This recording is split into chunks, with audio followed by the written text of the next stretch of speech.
Hi guys, welcome to another sketchbook tour. I've done one previously of a mini pocket moleskin. This is the next size up, though this isn't actually the next sketchbook up. I tend to have multiples open at the same time, so I would have bought this a few years after I bought the first one. Bought the first one 2012 and I started this in 2016, but there is another sketchbook that I'm working on still that comes between them. But this one I finally finished, and this wasn't really supposed to be a sketchbook similar to what I had before. This is more about studies and practice and trying to decrypt what other artists do, what materials they use, just for my own personal growth. So you can see that from my very first page, it was a bit of a study of an artist whom I saw, I can't remember where, it may have been Croatia or Slovenia. So this was started in 2016. And so this is a perfect example of that. I put down a layer of gesso and then I used watercolor on top, and this isn't really something that I've done since, but it really did lead to an interesting wash, which I quite enjoyed. And when I did this, I was working on a color pencil piece that actually I haven't finished yet, and I wanted to determine what was the best sort of gold ink I could use around color pencil. So this is color pencil, which is what my picture is done with. That one is almost done. I mean, how long has it been now? Since 2016? Probably longer than that. So one day I'll finish the piece and you'll get to see it. So this was prep for an exhibition that I had back in 2017, and what I was doing was testing out my Fabriano Artistico paper to see which side I preferred. So this is the more textured side. This is the less textured side. Here I played around with watercolor, and here I played around with color pencil. So this is me just determining which side I wanted to utilize for my exhibition piece. This is just some pieces from artists I like on Instagram, so you know, for my own personal inspiration. Some tests with watercolor washes and silver ink here. A trial of Copic markers on the paper just to see whether the paper can handle it, and honestly it can't, so I haven't used Copic markers on this sketchbook since. This is a really early oil paint practice, and you can tell it's early because my values are all over the place and my tints are muddy and it's an absolute mess. But I do have oil sketches in the back of the book, and it's just nice to see the growth that occurred. Okay, so this again was a study that never really went anywhere. I don't know why I did this, but I really enjoyed them.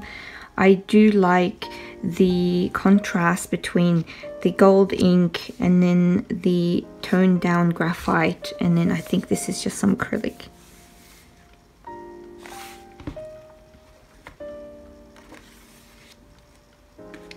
Okay, so this is quite special. This was done on a failed etching. So the etching print went here, so you can see that sort of border, and it was a failed print, and instead of throwing it away, I primed the paper and then painted over it. And this is inspired by William Turner's work, who's my favorite artist.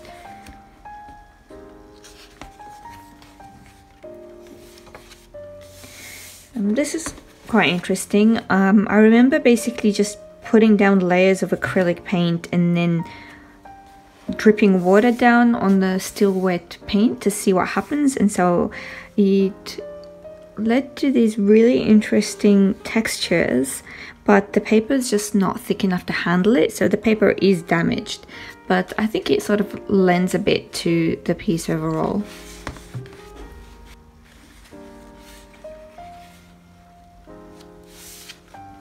Okay, so that's actually one of those prints that I mentioned before. A couple of years ago, I wanted to get into intaglio work, specifically acid etching. So this was done on a copper plate, which I scraped in my drawing with a needle on the acid resistant layer, and then I put that in acid, and that etched the image into the copper plate, and then I added ink. And it was a failed print. I think it came out quite faded, and that's why it's a failed print, but I'll show you what a successful one looks like.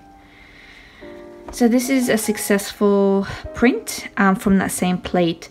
Now I never actually ended up putting these anywhere, so they haven't been on sale yet, but that's because I wanted to put together an edition, and to be honest, since then I decided I might not do an edition. I might just sell what I have and then just end it there. But yeah, with the failed one, I wanted to test out the paper to see how it could handle watercolor.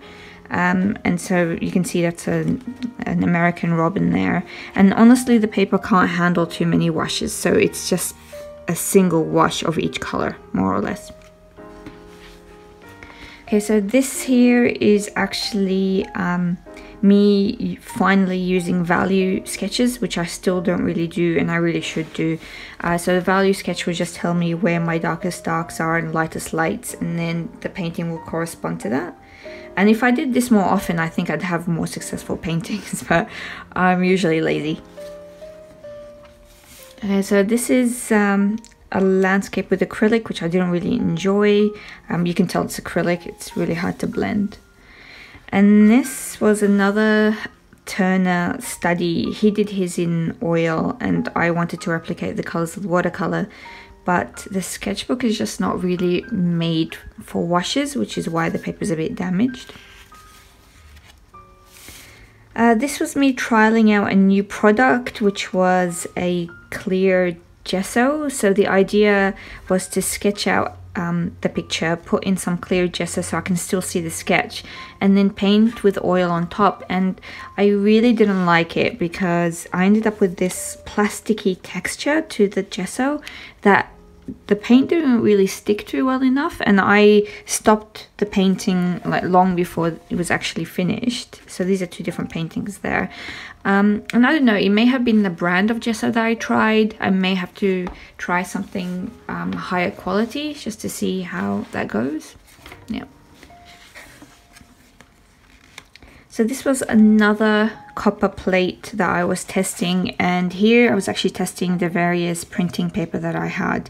So this is Fabriano, Stonehenge, and a Dutch paper. Also, excuse my nails, I'm stuck at home, so no, I haven't really had much reason to fix them. Anyway, the plate is actually really detailed. As you can see, it's big. There's a big picture here. The whole skull is visible and the butterfly.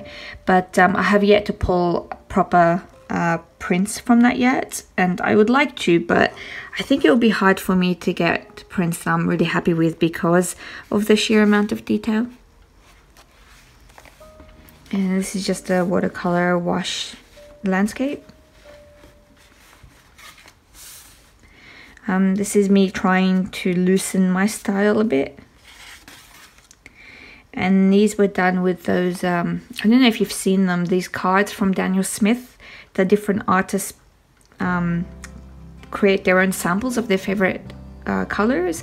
So I got a couple of those and I used just the sample card to paint something. Okay, so we're jumping from 2018 to 2020 because these pages were clear, like they were empty, or at least I had something there that I probably didn't like and I painted over it. So this is an oil painting that hasn't been varnished. I think the color will pop once I varnish it. And this is a gouache painting, which I really like. So yeah, my sketchbooks are not completely linear. It's not a matter of just going all the way through to see growth. It's more that you just have to keep an eye on the dates. Okay, this was another old piece.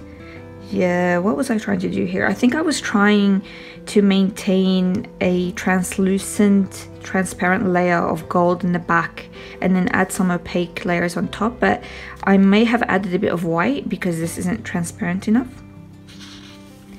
Here I was at a lecture about Van Gogh at the Gallery of New South Wales.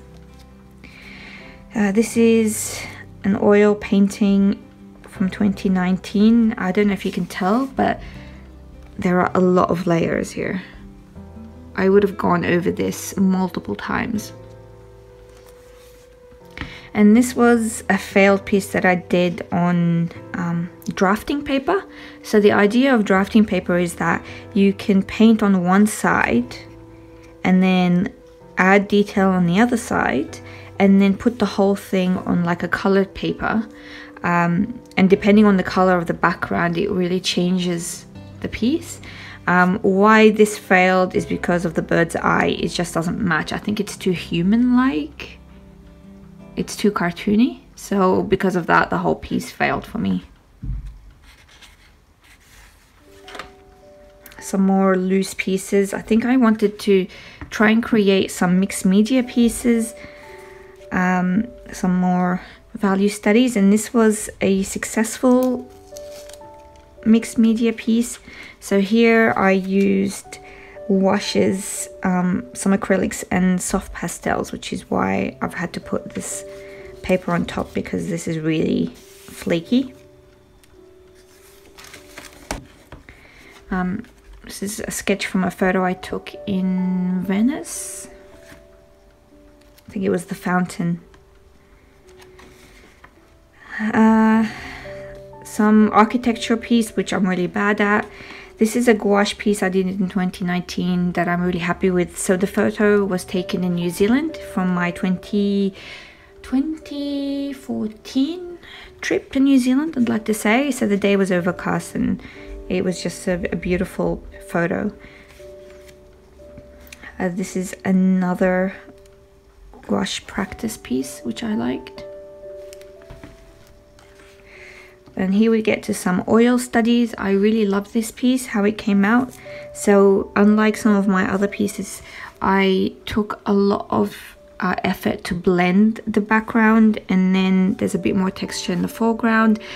This needs to be varnished still. I think it will look brilliant once it's varnished.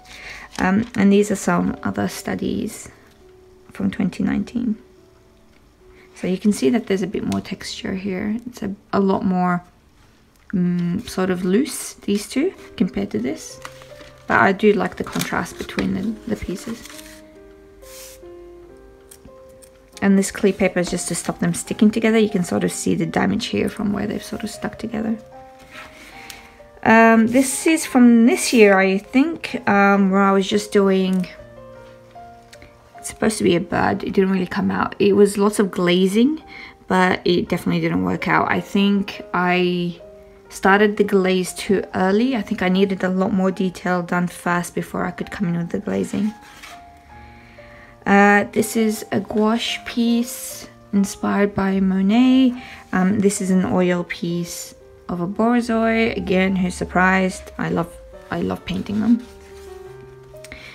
A couple more gouache pieces here. I think this started out with color pencils, you can see that, but then it just wasn't working, so I added some gouache. And I sort of like this incomplete look. Okay, so these are studies from specimens in a New Zealand museum. And at least for, I think this piece was something similar. I've since painted it in oil as a study, and I'll just show you what that looks like. So I've done this piece. It's not really finished, but it's not supposed to be as detailed. It's supposed to be more alla prima, finish in one setting. I didn't manage that, but it's not finished. But I think I'm just gonna leave it as it is. And this is done on MDF board. Another oil piece that I really like. Some Michael drawing here with graphite, and then I just added some silver for her hair ornament, and then some watercolor for the red. Figures and portraits are completely still amateurish for me, but I guess I just need to put a bit more time and effort into them. So this was interesting. This was last year when I first decided I wanted to do some still life painting. So it's a complete failure. Again, my values are all over the place, but it's a good contrast to a more successful one later in the book. This is just a graphite drawing with some watercolor washes and gold ink. This you would have seen, I think, or you will see, because I did a video of me completing these. Some gouache here. This is interesting. So this was a still life study both in oil paint and gouache, and I enjoy doing these a lot, though again they're quite amateurish. But what's interesting here is the brush mark. So this is a cheap brush and it's been thrown away since, and you can see how the bristles didn't really hold together, and that drove me absolutely crazy. And it's why I think if you are going to be serious about your art, you should invest in decent materials, because otherwise you'll end up with, you know, marks that you just can't control, and you don't want to be fighting your art materials. So cheap brushes, I tend to try and avoid those. Yeah. So this is quite recent. This was finished a couple of weeks ago, actually.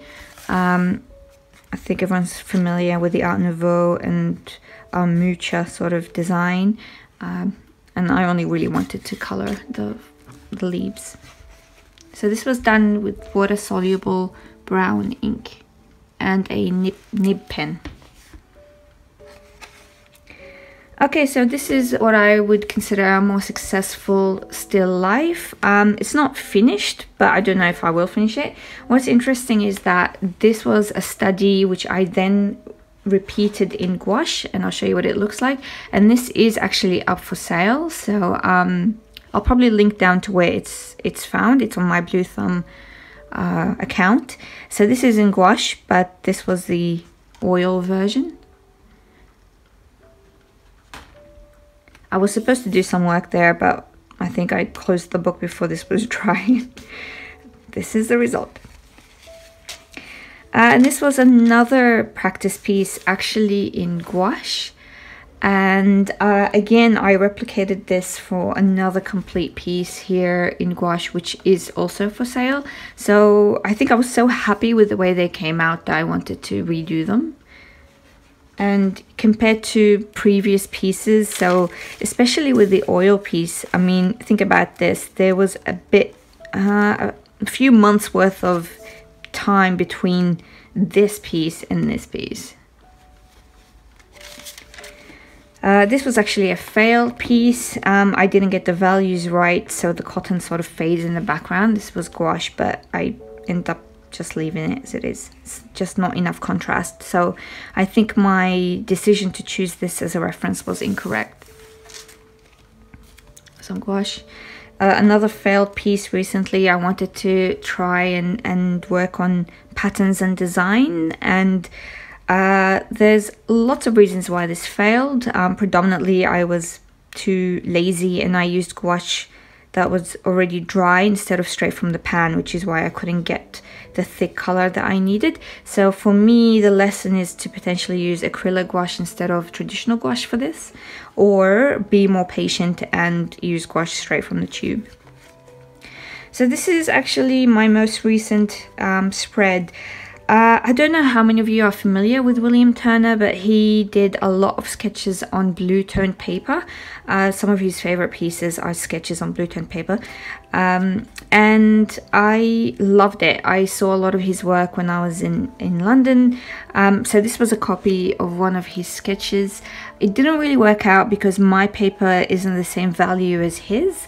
So I decided to replicate that background using ink instead. So this is actually a Stonehenge, I think it's Stonehenge, existing tinted paper, but I decided to just ink my own paper and see what happens there if I use gouache on top the way he did. And so obviously this was quite dark. This is a bit lighter, but this is closer to the color he was utilizing. I was actually looking for blue paper, something similar to what he used for ages, but it's just not made anymore. So this was a bit of a lucky find. And that's it. A couple more practice pieces. Again, another Turner inspired piece here. This was supposed to be a design for an etching, not an etching, a lino cut, but I didn't end up liking it, so it's just gonna sit here as a sketch. And that's it. That's my moleskin sketchbook. So I hope you enjoyed it. If you do have any questions, do let me know. I'm happy to answer any, whether it's about the materials or any of the pieces here. And yeah, please subscribe and like these videos just to support our channel. And hopefully I will have more videos for you coming soon. Thank you. Take care.